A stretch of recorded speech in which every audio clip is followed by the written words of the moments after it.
Bonjour, bienvenue dans Réponse de mec, un podcast qui vous est proposé par les gentilshommes, dans lequel 3 mecs répondent à une question posée par une femme. Si vous aimez ce podcast, laissez 5 étoiles, laissez-nous un commentaire, abonnez-vous, partagez-le autour de vous et si vous voulez participer, contactez-nous sur Instagram. Et aujourd'hui, nous avons Connie qui est avec nous. Coucou. Ça va Connie ? Tu vas bien ? Et puis 2 autres charmants jeunes hommes qui vont répondre à ta question. Bonjour. Bonjour. Alors, quelle est ta question ? Alors, que pensez-vous de l'amitié homme-femme ? Est-ce que pour vous, c'est viable ? Je pense pour ma part que c'est viable en effet et que l'amitié en règle générale est viable, homme-femme, homme-homme ou pas, voilà. Et tout dépend en fait de ce que les deux ont derrière la tête au début de cette amitié. Mais si c'est une amitié qui est sincère à la base et qui c'est le seul enjeu, il n'y a aucune raison que ça se passe mal en fait. D'accord. Moi, j'ai pendant longtemps pensé que c'était pas possible. Qu'il y a toujours un moment où il peut y avoir une ambiguïté, un moment de rapprochement, un moment de truc qui peut tu vois.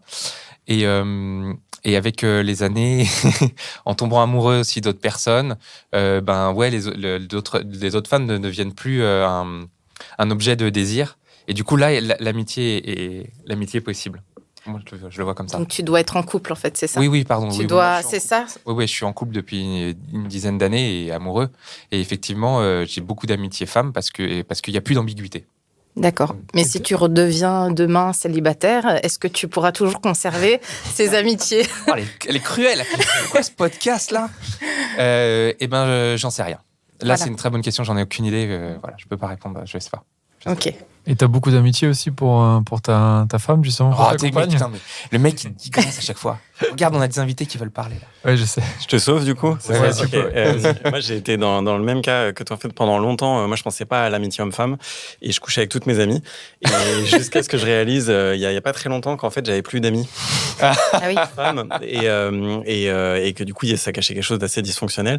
Et j'en ai reparlé avec une ancienne amie où on avait arrêté de se voir pendant 3 ans. On s'est revus là il y a 2 semaines parce que moi j'ai complètement changé de rapport à ça. Je me dis maintenant il faut que j'apprécie la personne en face sans la sexualiser, sans essayer de coucher avec elle ou sans le faire.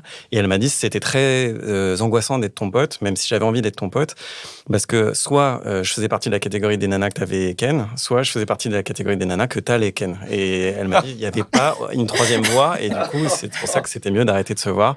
Et aujourd'hui, moi alors je sais pas si c'est comme Connie, parce que je suis heureux en couple, que je considère de nouveau les amitiés hommes-femmes, mais en tout cas je ne sexualise plus du tout mes rapports, et donc j'apprécie les personnes quel que soit leur genre, parce que j'ai plus d'idées derrière la tête, et donc j'ai arrêté d'être le renard dans le poulailler. Mais attends, il y a bien des femmes que t'avais pas... Enfin, t'étais pas non plus à fond sur toutes celles que tu connaissais, quoi. Franchement, Si. ouais, si. Ah ouais, t'avais que des amies hyper belles, en tout cas qui te plaisaient, toi, Alors, quoi. on fait l'amour qu'avec les jambos, c'est ça que vous dites? Non, mais qui te plaisaient, pardon. C'est pas... Ouais. Touché. Non, mais En fait, tout c'est cas, ça qui est tragique. elle te plaisait tout, toi. Non, mais je te taquine, mais en vrai, moi, elle m'attirait toutes et je les trouvais toutes belles. Parce que j'ai vu, et je le voyais pas à l'époque, que je filtrais mes amitiés, mais très très tôt. En C'est-à-dire fonction que, du... j'allais vers les gens que je trouvais attirants, mais je le conscientisais même pas. C'est-à-dire que les femmes qui étaient dans mon entourage étaient toutes, selon mes critères, très belles. Et donc, je finissais par coucher avec elles aussi parce que je les avais présélectionnées inconsciemment pour ça, quoi. Moi, je vais compter. Alors, ça me fait rebondir sur des trucs. Moi, j'ai jamais eu ton mojo. Moi, j'étais plutôt un crevard parce que j'avais vraiment pas d'opportunité. Et du coup, une amitié femme, dans mon esprit, pouvait potentiellement devenir une fille avec qui, avec qui coucher, tu vois. Et du coup, je le comprends a posteriori, tu vois. Et du coup, moi, j'y arrivais pas du tout et je sais pas comment tu faisais. Mais pour aller un peu plus loin, les filles qui sont devenues des copines alors que j'étais pas en couple ou pas amoureux, c'est les filles avec qui l'ambiguïté sexuelle a été évacuée. Évacuée. C'est-à-dire comment elle a été évacuée, justement soit je me prends une veste, soit alors soit elle t'a fait direct comprendre que c'était mort. Alors voilà, ouais, ou directement. Mais il y a un moment où friendzone direct, quoi. Ouais, il y a un moment où c'était clair que c'était pas possible. Et du coup, une fois le potentiel sexuel évacué, et là on peut devenir pote parce qu'il y a plus d'enjeu. Faut un refus, en fait. Ouais. En gros. Pour que ce soit clair. Parlons concrètement, c'était un refus. Tout à l'heure, Connie parlait de couple. Et les amitiés hommes-femmes sont possibles pour moi avant et après le couple. Pendant, c'est très compliqué. J'avais une femme qui était très, très, très jalouse. Et effectivement, c'est devenu très compliqué parce que j'avais mon point de vue, mais j'avais aussi le sien que je devais prendre en considération. Mais oui, c'est ça. Parce que en tant qu'homme, on côtoie des femmes. Si en plus on est avec quelqu'un et que la personne, elle a la personne a des bombasses, parce que si elle fait comme toi et elle prend des profils. De toute façon, on est en mode d'attraction sur certaines personnes, même en amitié. Donc, potentiellement, il y a toujours ce risque que ça bascule. Je trouve que c'est quand même risqué.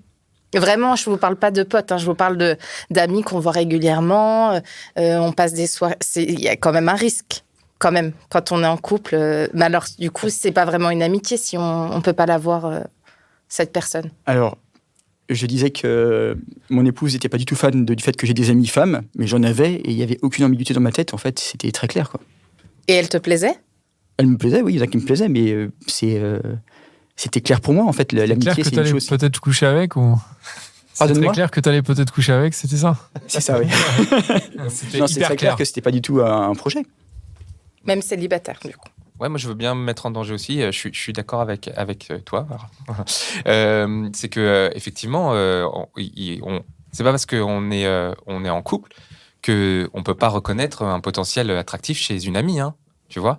Le seul truc, c'est qu'il y a un moment, il faut arriver à faire la part des choses. C'est tout. Et je pense, moi ça m'est pas arrivé, mais je pense qu'il faut pas jouer à ouf avec le feu aussi. Ah bah voilà, c'est ça. Il faut quand même faire. Il y a un moment où ça sert à rien de se mettre. Enfin, moi je considère que ça sert à rien de se mettre en danger. Voilà. Après chacun. Mais c'est pas juste parce que quelqu'un, tu trouves c'est pas juste parce que tu trouves quelqu'un beau que t'as forcément envie de coucher avec. Quoi. Non, je parlais pas de ça. Je parlais d'attirance, c'est-à-dire que tu vois, si une amie ou une collègue ou enfin quelqu'un. Elle t'attire. Qui t'attire. Oui.